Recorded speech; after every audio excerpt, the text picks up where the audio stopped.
और शायद इसीलिए इस स्टोरी का नाम भी पड़ता है द थीव्स स्टोरी। क्या दिन आ गए यार, अब चोरों का कहानी पढ़ना पड़ रहा है हमें। बट इससे पहले मैं हूं तुम लोगों का दोस्त और होस्ट भी निकल चुका स्टोरी टेलर बनने की जर्नी पे। एक्सपर्ट नहीं हूं बट हाँ वो चीजें करने का कोशिश कर रहा हूँ जिससे मुझे अच्छा फील हो और तुम लोगों को ये स्टोरी मरते दम तक याद रहे। तो इसी बात के साथ करते हैं शुरुआत।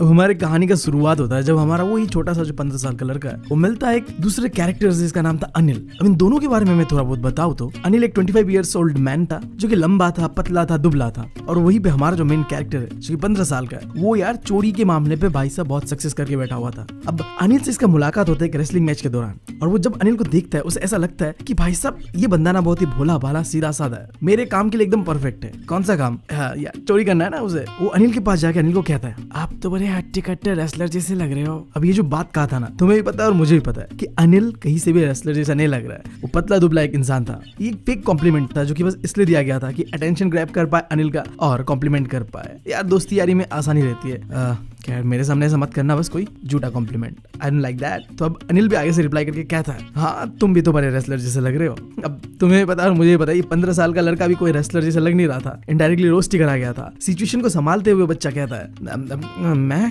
कर लेता हूँ कभी कभी रेसलिंग।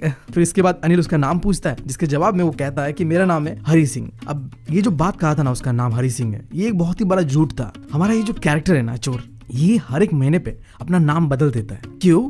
क्योंकि वो छुप रहा था, भाग रहा था पुलिस से और अपने फॉर्मर एम्प्लॉयज से। देखो क्या होता है, सिंपल सा फंडा था। वो ऐसे किसी के पास भी जाके काम मांगता था और जब कोई दया करके उसे काम पे रख लेता था, छोटा बच्चा है, तो वहां जाके वो चोरी करता था और वहां से भाग जाता था। और इसी चीज को छुपाने के लिए वो हर महीने अपना नाम बदलते रहता था। खैर back to the story. Introduction के बाद थोड़ा बहुत अनिल सीधा पूछता है उसे रेसलिंग के बारे में एंड ऑल, जो चीज में तो हमारे भाई का कोई इंटरेस्ट था नहीं तो वो जवाब दे नहीं पाता है। अब इससे अनिल बोर हो जाता है और अनिल उसे छोड़ के आगे की ओर निकलने लगता है। अब इसके बाद फिर हमारा भाई भी अनिल के पीछे पीछे जाता है, उसे फॉलो करता है और कहता है आगे से हेलो अगेन, एक बहुत ही प्यारा सा स्माइल देते हुए। अब देखो यार तुमने सुना होगा यार स्माइल देने में ना लड़कियों से आगे कोई है नहीं, एकदम क्यूटी पाई बन जाती है। बट हमारा ये स्टोरी का कैरेक्टर सारे लड़कियों को गलत साबित करता है। ऐसा स्माइल देता है कि भाई साहब किसी को भी पिघला दे। तो अपना क्यूटी पाई वाला स्माइल देखे हुए पूछता है मैं आपके लिए काम करना चाहता हूँ। अब अनिल आगे से कहता है बट मैं तुम्हें पैसे नहीं दे पाऊंगा।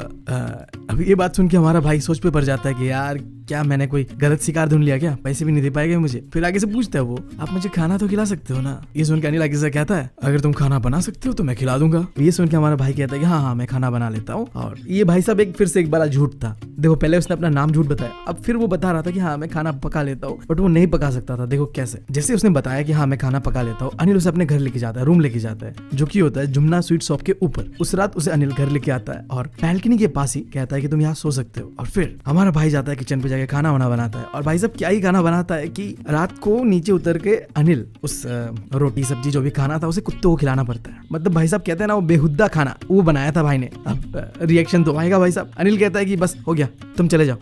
बट हमारा भाई अनिल के गुस्से से भरे हुए उस निगाहों से डरा नहीं, इसी जगह पे खड़ा रहा और ऐसे क्यूटी पाई वाला स्माइल करने लगा। अरे भाई साहब ऐसे क्यूटी पाई वाला स्माइल में ना कभी भरोसा मत करना, स्पेशली अगर वो स्माइल लड़कियां कर रहा है। खैर अब ये भी कोई कम नहीं था, ऐसा स्माइल करा कि हमारा अनिल भाई पिघल गया और उसके सर पे हाथ थपथपाया और कहा कि चलो कोई बात नहीं, नेवर माइंड, मैं तुम्हें खाना बनाना सिखा दूंगा। और जल्दी अनिल ने उसे खाना बनाना भी सिखाया, अपना नाम लिखना भी सिखाया और कहा कि जल्दी उसे वो सेंटेंस लिखना भी सिखाएगा और एडिशन यानी कि प्लस करना भी सिखाएगा चीजों को। अब यहाँ पे हमारा जो छोटू भाई चोर है उसे कुछ पता हो या ना पता हो, बट एजुकेशन का इंपॉर्टेंस क्या है वो उसे बहुत ही अच्छी तरीके से पता था। उसे पता था कि अगर वो लिखना पढ़ना सीख जाता है तो आगे जाके वो एक एजुकेटेड मैन बन सकता है। और एजुकेटेड मैन का ना कोई लिमिट नहीं है कि वो क्या अचीव कर सकता है, जिंदगी में बहुत कुछ अचीव करा जा सकता है। खैर उस दिन के बाद से हमारे भाई का जो जिंदगी है वो एक रूटीन से चलने लगता है, चीजें आसान होता है। अनिल के लिए वो सुबह सुबह उठ के चाय बनाता है एंड देन फिर वो जाता है बाजार और जाके जो भी ग्रोसरी आइटम खाने के लिए पीने के लिए चाहिए होता है और यही जो बाजार जाके वो सामान लाता है ना, इसी बीच जो अनिल उसे पैसे देते हैं ना उसमें से 1 रुपया वो बचा के चोरी कर लेता है, जिसके बारे में शायद अनिल को पता भी होता है, बट ना अनिल कुछ कहता है ना वो कुछ कहता है। और इस तरीके से उसे 1 रुपया का प्रॉफिट हो जाता है जब भी वो बाजार जा रहा होता है। अब इस चीज को ना मैं बहुत अच्छी तरीके से रिलेट कर पाता हूँ क्योंकि मैं ना अपने मॉम का यार पसंदीदा नौकर हूँ।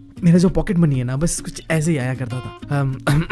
मुद्दे पे आता है, अनिल के बारे में पता चलता है हमें कि अनिल का जॉब है ना वो बहुत ही इरेगुलर है, अनस्टेबल है। किसी हफ्ते तो ऐसा होता है कि उसे उधारी मांगना पड़ जाता है लोगों से, और दूसरे हफ्ते वो ऐसा कुछ हो जाता है कि पैसे आ जाते हैं बहुत ज्यादा और वो दूसरों को उधारी देते बैठता है। अनिल हमेशा इस फिक्र में रहता है कि उसका अगला चेक कब आएगा, बट जैसे ही उसका चेक आ जाता है ना उसके हाथों पे, उसके जितने भी टेंशन थे वो सब हवा में उड़ जाते हैं और वो मस्ती करने लगता है। वो सीधा जाता है और सेलिब्रेट करता है, पार्टी करता है उस पैसों से। अब यहाँ पे ना हमारे चोर भाई को फिर पता चलता है कि अनिल काम क्या करता था। तो शायद अनिल ना मैगजीन्स लिखा करता था, जो कि हमारे भाई के लिए लगा कि ये कैसा तरीका है पैसे कमाने का। पैसे तो कमाए जा सकते हैं भाई किसी भी तरीके से, बट हमारे भाई के लिए थोड़ा अजीब था कि कैसे कैसे। फिर एक इवनिंग को क्या होता है, अनिल दौड़े दौड़े घर आता है अपने हाथों पे कुछ बंडल ऑफ नोट्स लेके, और वो कहता है कि उसने अपने पब्लिशर को अपना बुक बेच दिया है, जिसके वजह से उसे ये पैसे मिले हैं। जिसे बता के वो काफी खुश था, और फिर रात को वो जितने पैसे मिले थे वो अपने मैट्रेस के नीचे रखता है, और इस चीज को रखते हुए हमारा चोर भाई देख लेता है। अभी देखो कैसे हमारा भाई जस्टिफाई करेगा कि ये जो पैसे मैट्रेस के नीचे रखा हुआ है ना, ये मैं चोरी कर सकता हूँ, इस पे तो मेरा हक है।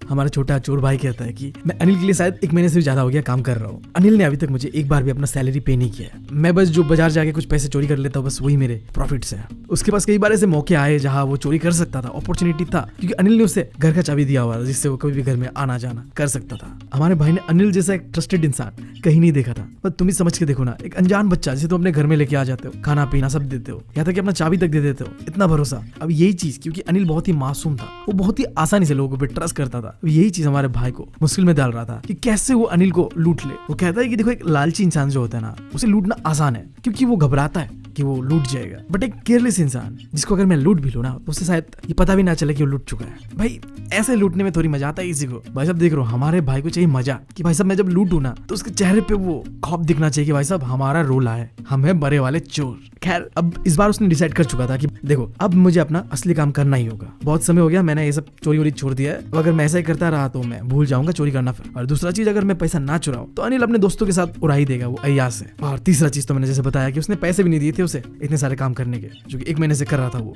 मतलब भाई साहब अपनी गलती को जस्टिफाई करना तो कोई हमारे इस भाई से सीखे। खैर रात को जब अनिल सो रहा होता है, जहाँ पे बैल्कनी से चांद की रोशनी रूम पे पड़ रहा था, बेड पे पड़ रहा था, अनिल सोया हुआ था। हमारा चोर भाई जागता है और आसपास का सिचुएशन को ऑब्जर्व करता है। वो सोचता है अगर मैं उस मैट्रेस के अंदर से पैसे को लेके भाग जाऊं और 10:30 बजे आने वाला लखनऊ एक्सप्रेस पे चढ़ जाता हूं ना, तो मैं आसानी से भाग के निकल जाऊंगा और मुझे कोई पकड़ भी नहीं पाएगा। वो हल्की से अपने ब्लैंकेट से निकलता है और रेंगते हुए अनिल के बेड के पास जाता है। वो देखता है कि अनिल बहुत ही शांति से चैन की नींद ले रहा है, बट वो अब अनिल की चैन की नींद उड़ाने वाला था चोरी करके। वो देखता है कि अनिल का चेहरा बहुत ही क्लियर है, एक दाग धब्बे कुछ नहीं है। इतना क्लियर था उसका फेस, इतना तो हमारे भाई का खुद का नहीं था। 15 साल का था, फिर भी कहीं ना कहीं चोट के दाग के निशान थे। सिंपल इंडिकेट कर अनिल भाई चिल बंदा था, उसके लिए हर एक चीज चिल था भाई साहब। जिंदगी खाओ पियो उड़ाओ। वो हल्के से अपना हाथ को मैट्रेस के अंदर डालता है और पैसे धुलने लगते हैं, और जैसे उसके हाथ पे नोट पड़ता है, बिना साउंड किए वो उस पैसे को निकालने लगता है, और all of the sudden Anil उसकी तरफ मुड़ जाता है। बट अभी तक वो सोया ही हुआ था, तो चुपके से वो पैसे को निकालता है और रेंगते हुए रूम से बाहर निकलता है और सीधा रास्ते पे दौड़ने लगता है। अब वो चुराया हुआ गड्डी का नोट भाई के कमर पे बंधा हुआ था, उसके जो पजामा था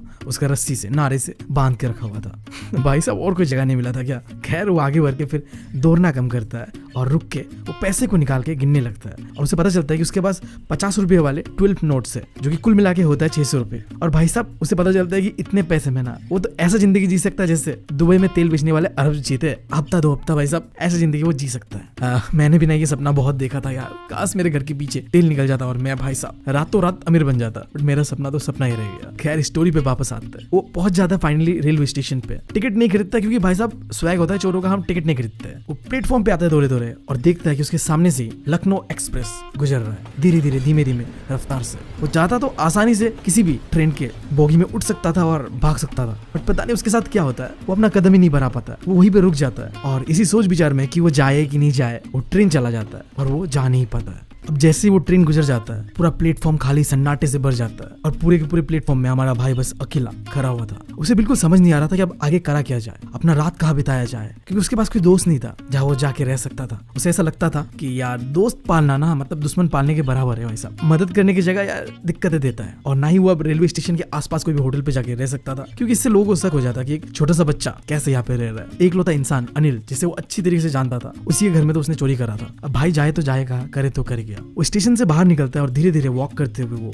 बाजार की ओर बढ़ने लगता है और चलते चलते वो अपने डीप थिंकिंग वाले मोड पे चला जाता है, जहाँ वो सोच रहा होता है कि उसका जो छोटा सा चोरी वाला कैरियर है ना, उसने इस कैरियर पे लोगों के चेहरों को देखा है, बहुत ही डीपली स्टडी किया है। जब लोगों का कोई चीज चोरी हो जाता है ना, तो उनका शकल कैसा होता है। एक ग्रीडी और लालची इंसान का अगर कोई चीज चोरी हो जाता है ना, तो उसके चेहरे पे घबराहट, डर दिखता है। और जब एक अमीर इंसान का कुछ चीज चोरी होता है ना, तो उसके चेहरे पे गुस्सा दिखता है। और जब कोई गरीब इंसान का कुछ चोरी होता है ना, तो इंसान मान लेता है कि अब क्या कर सकता है, एक्सेप्ट कर लेता है। बट हमारे भाई को अच्छी तरीके से पता था कि अनिल का एक्सप्रेशन क्या होगा, सैडनेस से भरा हुआ होगा। इसलिए नहीं क्योंकि हमारे भाई ने उसका पैसे चुराया है, बट इसलिए कि हमारे भाई ने उसका भरोसा तोड़ा है। अब वो ऐसे ही चलते चलते सोचते सोचते अपने आप को पाता है एक मैदान के पास, जहाँ पे एक बेंच था, वहां जाके वो बैठ जाता है। अब देखो ये जो समय था ना, ये नवंबर का शुरुआती समय था, जहाँ बारिश होना एकदम कॉमन चीज है। तो अब धीरे धीरे जोर से बारिश होने लगता है, जिस वजह से हमारे भाई का जो शर्ट है या पजामा है सब भीग जाता है। ठंडा ठंडा हवा उसके चेहरे पे आने लगता है। अब इस चीज से बचने के लिए भागता है वो बाजार का जो एक क्लॉक टावर है उसके नीचे शेल्टर लेने के लिए। वो देखता है कि क्लॉक टावर पे मिडनाइट का समय हो रहा है, और वो ये भी नोटिस करता है, फील करता है कि जो नोट उसके पीछे बंधे हुए ना पजामा के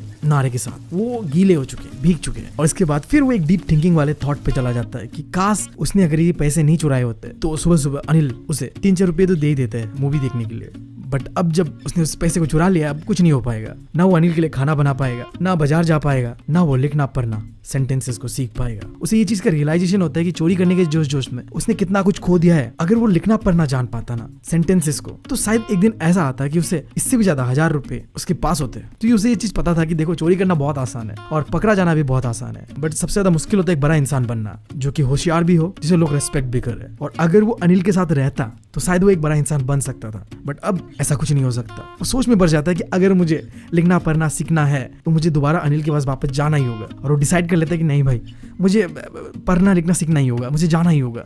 और वो दौड़े दौड़े भागे भागे दोबारा नर्वस होते हुए दरवाजे के पास रूम पे पहुंचता है। अनिल के दरवाजा खोलते हुए देखता है कि चांदनी का ही रात होता है, बट अब बादल से भरे हुए आसमान, तो हल्का फुल्का सा चांदनी रात है। लाइट आ रहा है रूम पे, और रेंगते हुए रूम के अंदर एंटर करता है और मैट्रेस के अंदर पे वो पैसे को रख देता है एंड जाके सो जाता है। अगले सुबह जब वो उठता है, वो देखता है कि उससे पहले ही अनिल उठ चुका है और अपने लिए चाय भी बना चुका है, और उसके ओर बढ़ रहा है अनिल। बढ़ के अनिल अपने हाथ को आगे बढ़ाते हुए एक 50 रुपीज वाला नोट उसके हाथों पे थमा देता है और कहता है कि अब आगे से तुम्हें मैं रेगुलरली पे किया करूंगा। हमारा भाई पैसे को लेता है, और जब पैसे की ओर देखता है तो उसे पता चलता है कि ये नोट तो अभी तक गीले है। और इसी बीच अनिल कहता है कि अब आज मैं तुम्हें सेंटेंसेस कैसे लिखते हैं वो सिखाऊंगा। हमारे भाई को भी ये पता चल चुका था, और शायद अनिल को भी ये पता चल चुका था कि रात को क्या हुआ था, बट अनिल के आंखों पे, लिप्स पे ऐसा कुछ भी नहीं दिख रहा था जिससे कि कोई बता पाए कि अनिल को कुछ पता चला है नहीं चला है। ये सारी चीजें देख के हमारा भाई का दिल सच में पिघल जाता है। हमारे भाई को सच में समझ आता है कि भाई साहब इस बंदे को सब कुछ पता होते हुए भी इतना नॉर्मल रिएक्ट कर रहा है। और पहली बार हमारा भाई जो एक स्माइल देता है, जेन्युइन वाला, जिसे करने के लिए उसे कोई एफर्ट नहीं लगाना पड़ा, नेचुरली निकलता है। इस बार ये क्यूटी पाई वाला स्माइल तो था, बट इस स्माइल में सच्चाई थी, गहराई थी, ये कोई झूठा स्माइल नहीं था। और इसी के साथ ये स्टोरी होता है खत्म।